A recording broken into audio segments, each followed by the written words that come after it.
Bom dia, meus amados. Hoje, mais um sábado, dia 7 de dezembro de 2024.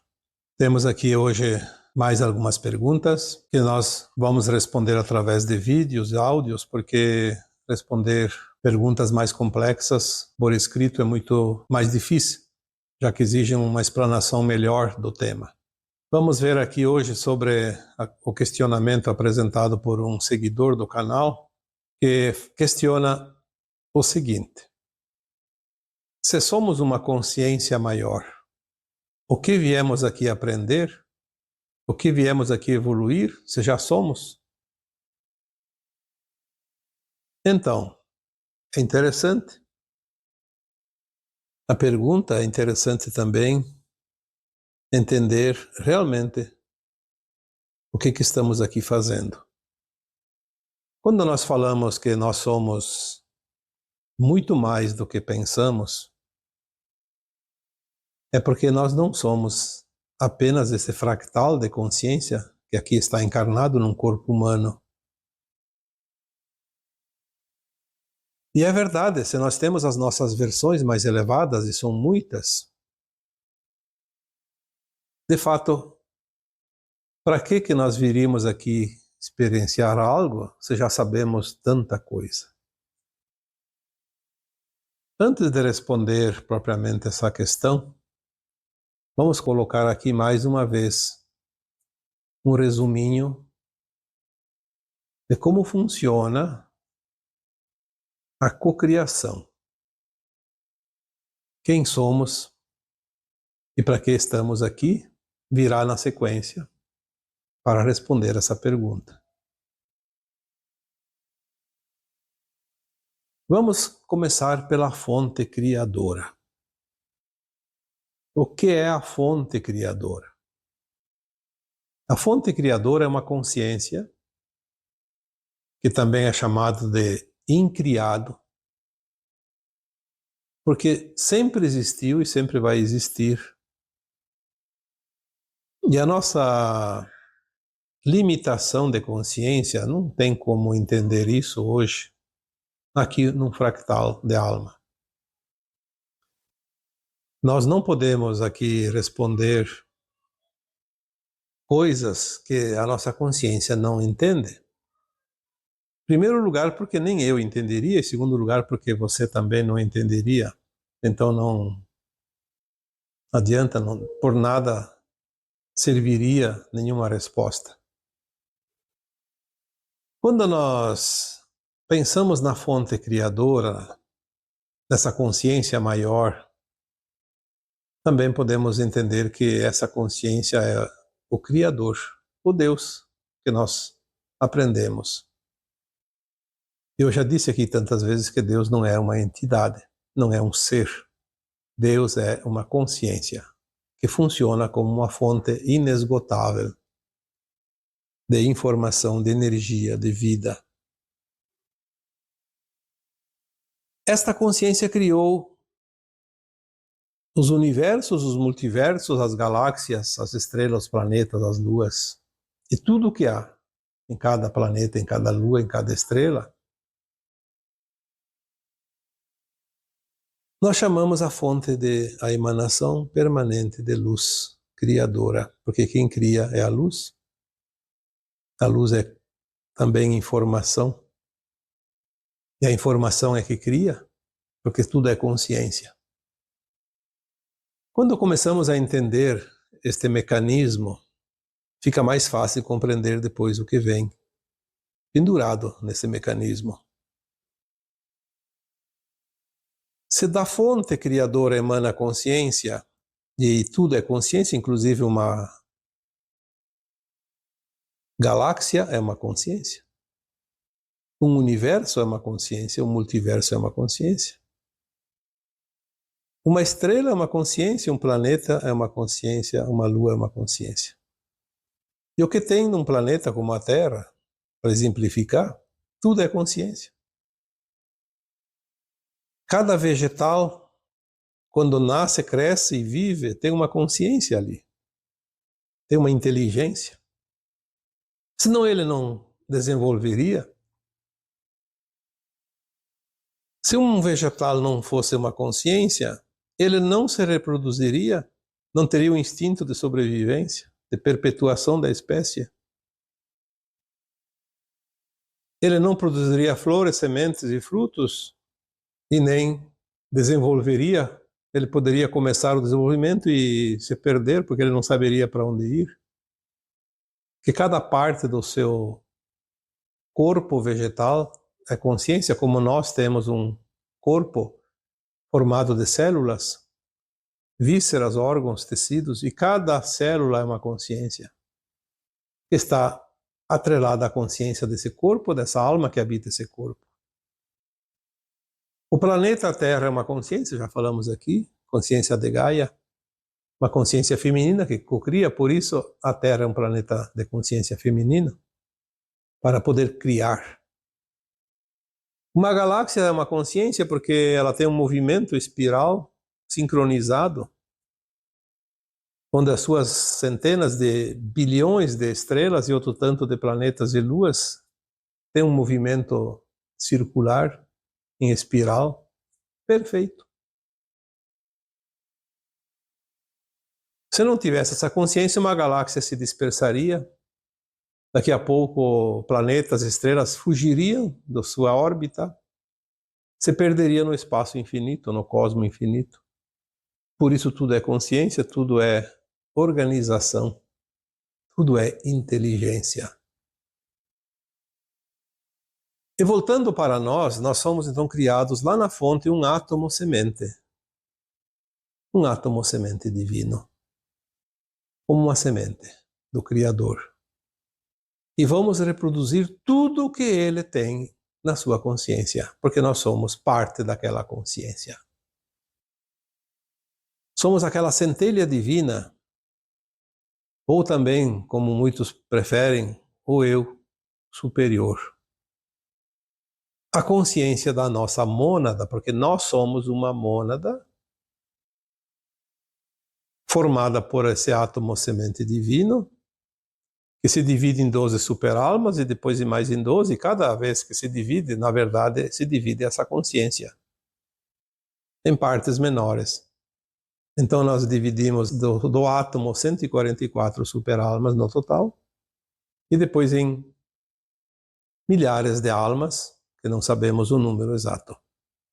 E cada alma se divide em fractais, também a quantidade não se sabe, mas também são milhares. Então este átomo ele se divide dele mesmo em partes e forma a famosa mônada, a tão falada mônada. Então nós somos parte desta mônada. Nós aqui somos a partícula menor desta mônada, um fractal de uma alma que veio de uma superalma e por sua vez são 144 e por fim tudo forma esse átomo semente divino. A centelha de luz da fonte, o eu superior. Então a consciência que sai da fonte, que é do Criador, ela se divide, e ela, ao se dividir, ela leva consigo todas as propriedades, as características, as informações do seu núcleo maior, da fonte. Então nós somos, por tabela, deuses. Obviamente que isso não é motivo para inflar o ego, porque nós somos pedaços, partículas, migalhas, mas temos dentro de nós todas as informações que tem na fonte. Não podemos acessar tudo por causa da limitação, porque essa mônada nada mais é que uma consciência. A mônada é uma consciência única, chamada de átomo semente, ou uma semente. Então, existem as sementes que se dividem em pedaços. Obviamente que dentro das versões minha, tuas, porque se nós somos o pedacinho, existem as partes maiores de nós mesmos. Então essa minúscula parte de consciência que hoje habita um corpo humano, ela tem as suas versões mais elevadas, que nada mais são do que consciências, partes da consciência maior, do eu superior, que sabe tudo o que existe. Porque as informações que chegam à fonte são passadas em temporal para essa semente chamada do eu superior, que é o nosso núcleo consciencial. Mas nem tudo que é passado para o eu superior passa para as suas versões inferiores. Aí que está o segredo. Porque essas versões inferiores, essas partes menores, não têm consciência suficiente para entender tudo. É muito limitado. Mas é justamente ali que está o segredo. Essas partes inferiores da nossa mônada, que são as almas e as fractais de almas, são os grandes operários da própria mônada. Então vamos falar aqui do fractal, que é o que nós hoje somos. A nossa consciência era tão limitada que ela não leva consigo, junto agora na consciência plena dela, desta encarnação, o conhecimento das suas versões mais elevadas, justamente para não atrapalhar a cocriação aqui num planeta de terceira dimensão de provas e expiações, como a Terra. Aquilo que aqui nós estamos aprendendo ainda não é do conhecimento das nossas versões superiores. E é por isso que nós estamos aqui. Então a pergunta que me foi feita é: se somos uma consciência maior, o que viemos aqui aprender? O que vamos evoluir aqui se já somos tudo isso? E eu digo, nós não somos nada daquilo que viemos aprender aqui, porque isso aqui é uma novidade para a nossa mônada. As nossas versões sabem infinitamente mais do que sabemos hoje aqui como fractal, mas aquilo que nós estamos aprendendo aqui, as nossas versões superiores ainda não têm conhecimento. Então nós viemos aqui buscar o novo. As experiências ainda não vividas por nenhuma parte nossa, em nenhum lugar do cosmos infinito, porque aqui no planeta Terra, apenas um fractal da nossa mônada é necessária. Aonde estão os outros fractais? Que são milhares. Da nossa própria mônada. Aonde estão as almas, que são milhares? Irmãs da nossa alma, que desmembrou esse fractal? Estão espalhadas pelo cosmos infinito, justamente em galáxias, em estrelas, em planetas, em mundos diferentes do nosso, garimpando novas experiências, novos conhecimentos. Porque se um dia as nossas versões mais elevadas, o nosso eu superior, parar de receber informações de cocriação nova, qual é o sentido dele viver, continuar existindo? Se você fica um mês de férias e não tem o que fazer, você não aguenta passar de 2 semanas. Imagina uma vida eterna, sem fazer nada.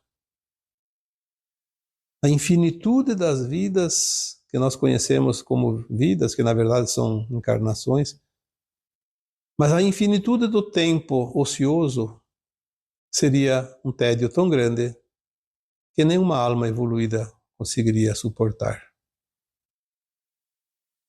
Então ela cria o tempo todo em todas as suas versões, e é assim que o Criador, que chamamos de Deus, cria mundos e fundos, porque nada é criado por Ele diretamente. Ele cria através de nós, dos seus prepostos, das suas crias, das suas criaturas. Porque nós somos Ele personificados em cada lugar deste cosmos infinito. Cada ser humano que está aqui na Terra é um fractal de uma consciência, de uma alma superior, que é de um outro superior, do outro superior, até que chega à fonte, que é da fonte, que é de Deus. Então nós somos a partícula. Uma parte, uma migalha. Mas viemos aqui com toda a garantia de que nós seríamos amparados e que um dia retornaremos com as experiências conquistadas, criadas, e que se somarão aquilo que já é, aquilo que já somos, aquilo que já existe. Viemos aqui buscar novidades. Viemos aqui criar coisas inexistentes. Tanto é que o planeta também evolui constantemente. Então, aqui no planeta Terra, nós cocriamos em todos os tempos que estamos aqui, são centenas de milhares de anos, através das sucessivas encarnações. Viemos aqui cocriar constantemente dentro da evolução do próprio planeta, porque o próprio planeta, que é uma consciência, também evolui por si só e também através de nós. Não existe a consciência do planeta evoluir sem que evolua as consciências humanas, sem que evolua as consciências dos vegetais, dos animais, dos minerais, dos elementais. Tudo é progressivo e tudo é proporcional.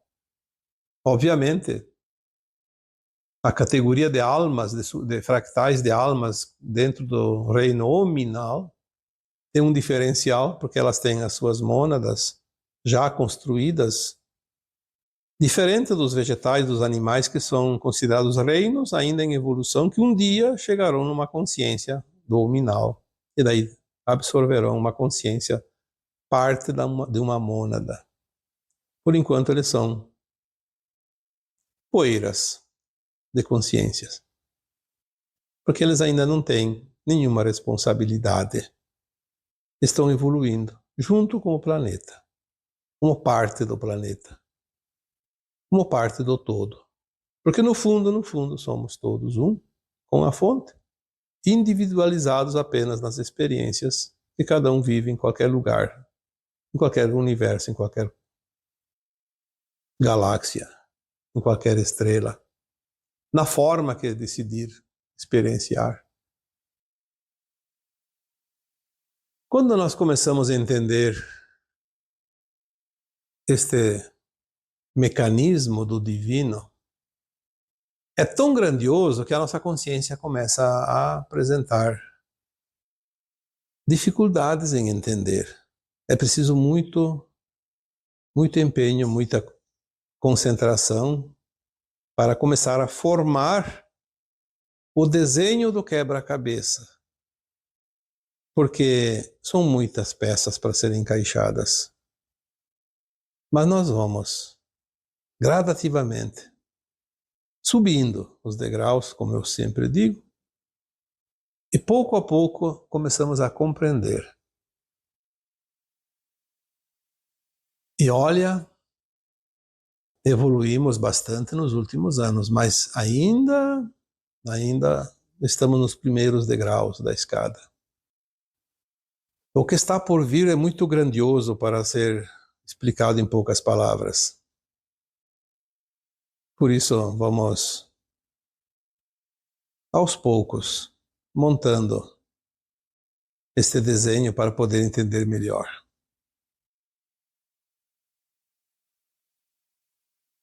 A parte, como nós vimos, está no todo. E o todo está na parte. Quando nós cocriamos, qualquer coisinha nessa parte, ela se encaixa no todo. Algumas orientações que nos foram dadas dizem que é em tempo real. Quando eu cocrio algo aqui, agora, já no mesmo instante passa para todas as minhas versões superiores até chegar no meu eu superior e chegar na fonte, lá no átomo semente. E chegando à fonte, as outras mônadas e todas as outras consciências espalhadas pelo cosmos infinito, dentro da sua equiparação, porque obviamente as outras mônadas também têm fractais e não estão sabendo, mas lá o seu eu superior de cada mônada saberá a minha experiência. Então eu não estou cocriando e aprendendo só para o meu eu superior, para a minha mônada. Eu estou também contribuindo para que as outras saibam como a minha experiência impactou aqui. A informação passa para a minha mônada, mas também passa para as outras. Então, os outros também experienciam e também passam para o meu conhecimento, mesmo sendo de uma outra mônada. Essa troca de informações ela é dada lá em cima, lá no eu superior. Abaixo do eu superior, nem tudo que é experienciado por outras mônadas passa para o conhecimento das superalmas e das almas, porque às vezes elas não têm condições de absorver a informação de acordo com o nível da informação.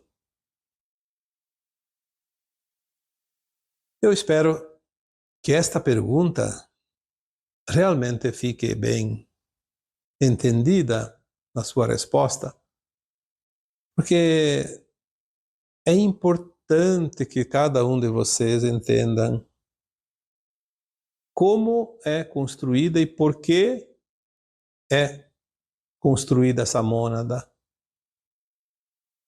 Sem esta divisão, sem esta separação de partes, os mundos mais inferiores ficariam jogados ao relento, sem nenhuma utilidade. Porque as versões nossas mais elevadas não podem habitar mundos de frequência mais baixa, em função da sua potência incrível de magnetismo, de eletromagnetismo, porque é como uma bomba atômica. Por isso nós somos um átomo. Se nós temos os átomos, e olha que nós temos um corpo humano que também tem átomos, mas num nível que não vai explodir nada ao nosso redor, porque são limitados. Mas nós temos dentro de nós a formação num corpo também,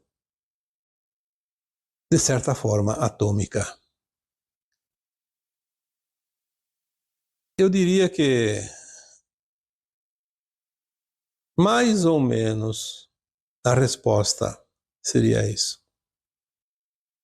Talvez pudesse aqui acrescentar algo diferente, mas não vejo a necessidade, uma vez que estenderia ainda mais o tema, e vai ter que repetir do mesmo, porque não há muito o que dizer sobre isso. Além do que já foi dito em outros áudios, em outros vídeos, em outros textos anteriores, antigos.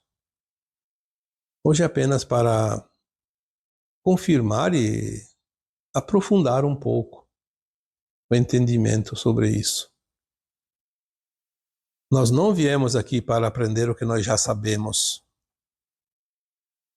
Isso não teria sentido. Nós viemos aqui para buscar algo diferente, que os nossos eu superiores, as nossas versões mais elevadas, o nosso espírito lá na fonte, o átomo, a semente, ele tem conhecimento, sim,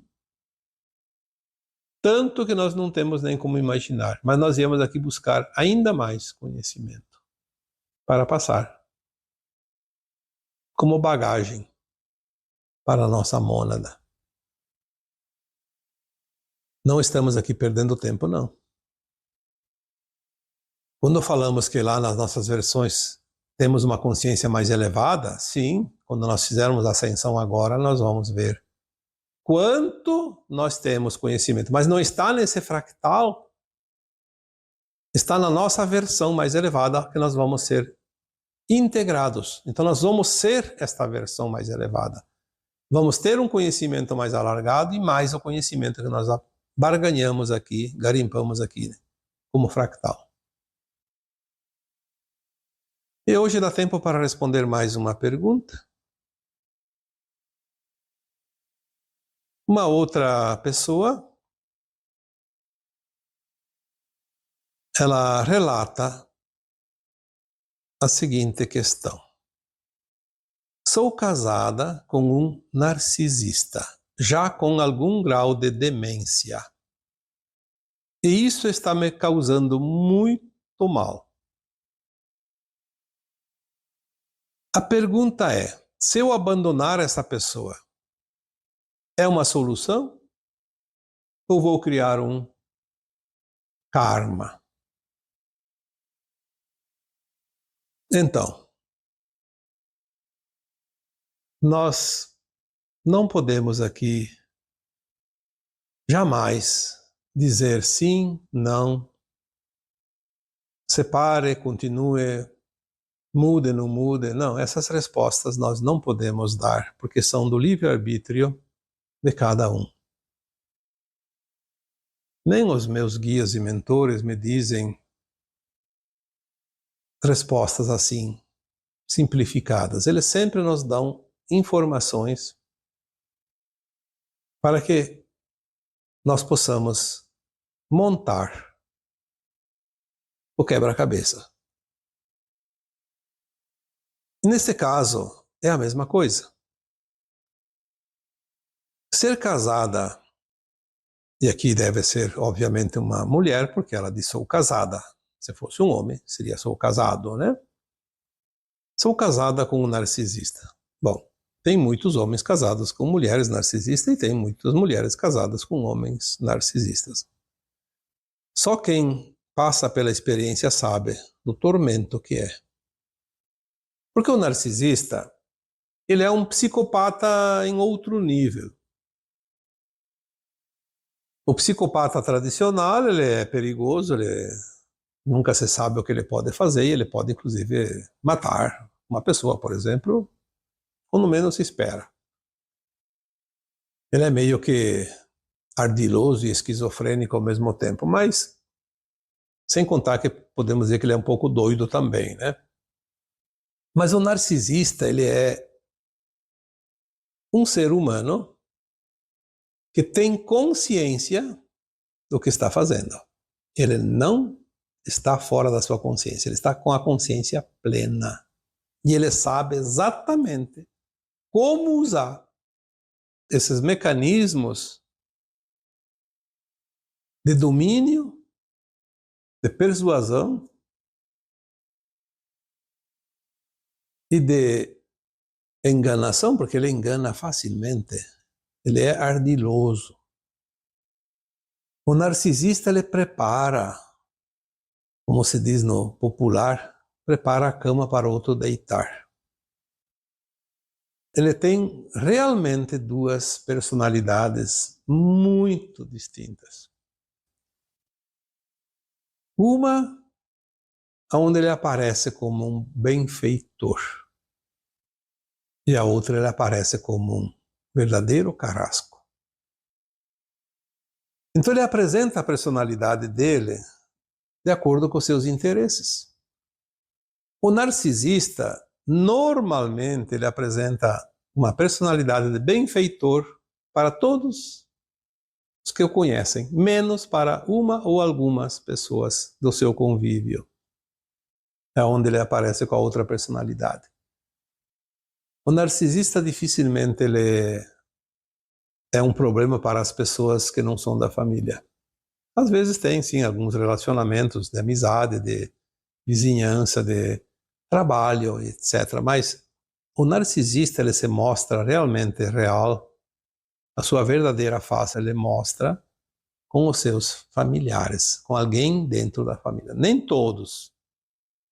Às vezes ele é uma pessoa amorosa para parte da família e um carrasco para uma ou duas pessoas ou três, dependendo.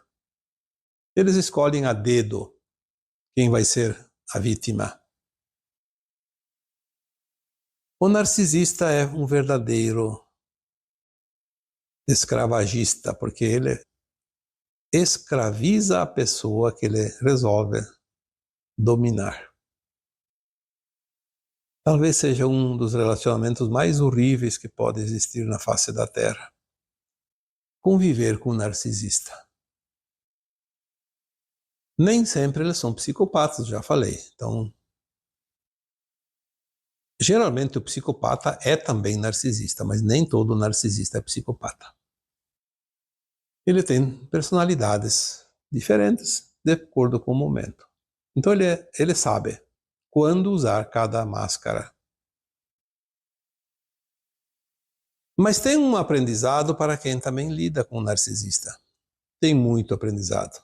Eu diria que é são provas das mais difíceis que nós enfrentamos nessa escola terrana. Aprender a lidar, aprender a compreender o narcisista. Porque se alguém passa hoje dificuldades porque convive com o narcisista, provavelmente essa experiência já foi vivida em vidas passadas, como tal. Porque nós vivemos as polaridades, os dois lados da moeda, um tempo num lado, outro tempo no outro, em vidas diferentes, encarnações diferentes. E às vezes a gente abusa demais da experiência, depois tem que pagar o preço, que é a lei do retorno. Então quem convive com o narcisista também não é vítima, está resgatando um passado tenebroso, sombrio, que exagerou nas suas ações e agora está quitando a parte da dívida que ainda resta, já que esta é a última encarnação nas provas e expiações. Estar casada com um narcisista e ainda com algum grau de demência. Bom, aí já começa a piorar a situação. Porque o narcisista, quando ele começa a apresentar sinal de demência, ele pode virar um psicopata. Ou então ele fica um inútil. Depende do grau da demência, o que está afetando no seu sistema neural. Qual é a parte do cérebro que está sendo afetada pela demência. Eu não vou aqui entrar em detalhes, porque o meu trabalho não é científico, é espiritual. Na visão espiritual, naquilo que nós entendemos e recebemos aqui de informações sobre as leis de causa e efeito, de evolução da própria alma, porque nós somos alma, não somos um corpo físico, somos uma alma eterna. Eu diria que se o narcisista começa a ter grau de demência, tem que tomar certos cuidados, sim. É uma questão de sobrevivência também, mas uma questão de segurança. Ali talvez precise de algum auxílio de alguma pessoa responsável, autoridade, sei lá. Tem que procurar ajuda porque é difícil aqui uma decisão. O que fazer nesse caso? Você pode estar correndo algum risco. Porque se além de narcisista ele começa a ter demência, ele começa a perder a razão. Porque o narcisista ele sabe o que está fazendo, mesmo que está sabendo inclusive que está prejudicando o outro, mas se tem demência já fica mais difícil. E é óbvio que está te causando muito mal, porque é uma vida penosa. Mas a pergunta maior aqui seria a segunda parte. Abandonar essa pessoa ou não abandonar essa pessoa? Qual a solução?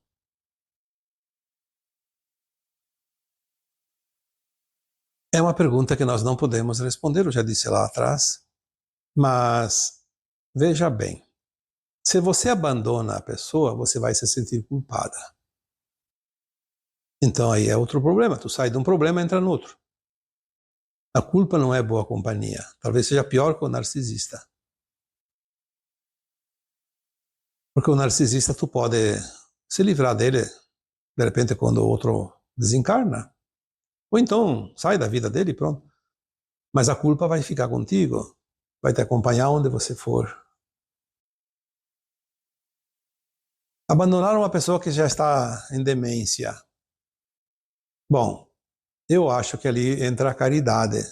Cuidar de alguém que precisa de cuidados nos traz créditos que quitam karmas, débitos passados.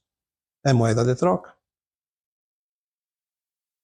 Não por ele ser narcisista, mas por ele ser demente. Agora, se ele se torna perigoso, você tem que achar uma saída. Não pode correr riscos desnecessários.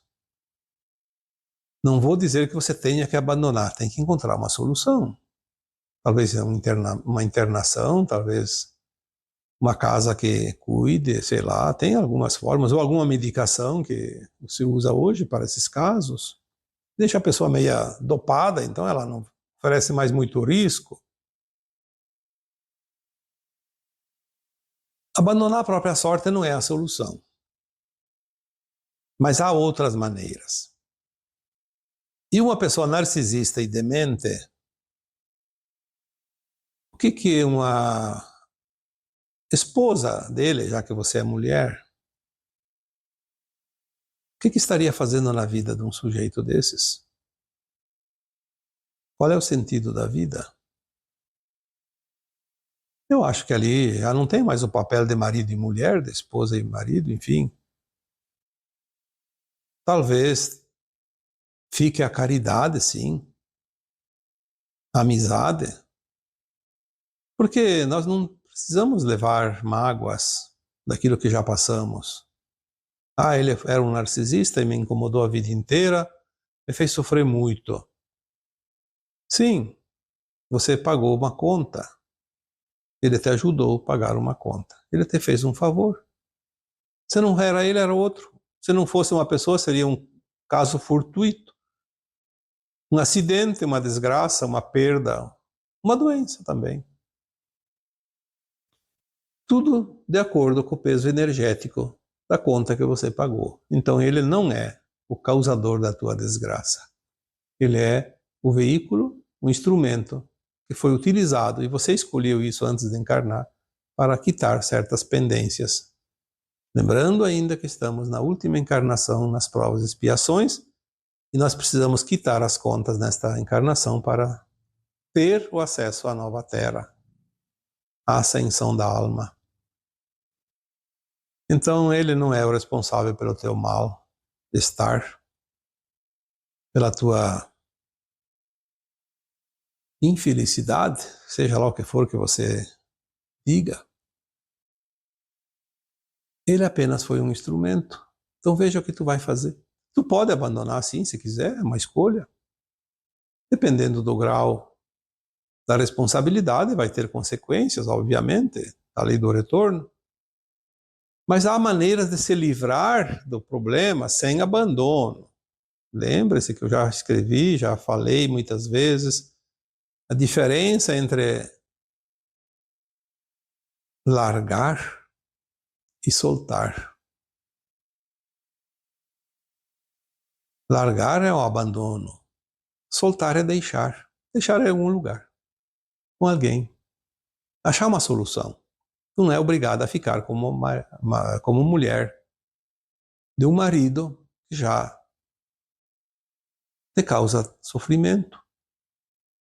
Mas tu pode ser uma alma caridosa que encontre uma solução, uma saída para que ele não sofra também além do necessário. Porque a dor que você alivia em alguém, você vai aliviar lá em você. Lembre-se disso. Sempre é assim. Se não fosse assim, aí seria simples. Não tá bom? Manda pastar. Manda as favas, como você disse. Mas nós temos responsabilidades, nós temos compromissos, nós temos um plano de alma, e nós somos uma alma em evolução. E que temos ainda provas, temos expiações, temos aprendizado. Falta pouco, mas ainda tem.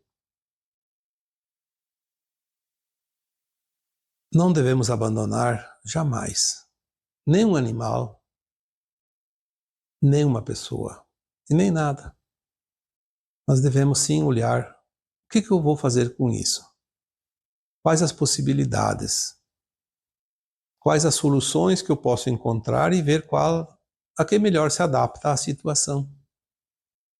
E não é só nesse caso do narcisista e ainda demente, mas em todas as situações, para todas as demais pessoas que aqui escutam esse vídeo, esse áudio. Qualquer situação sempre tem várias soluções, um leque de probabilidades. Encontrar a melhor solução dentro daquilo que é amorosidade, que é compaixão, que é respeito, porque são características de uma alma que está se elevando, que está ascensionando. Nós temos que pensar que o que nós fazemos de bem vai aliviar coisas erradas que já fizemos nesta vida ou em vidas passadas. e vai somar na média final favoravelmente para cada um de nós.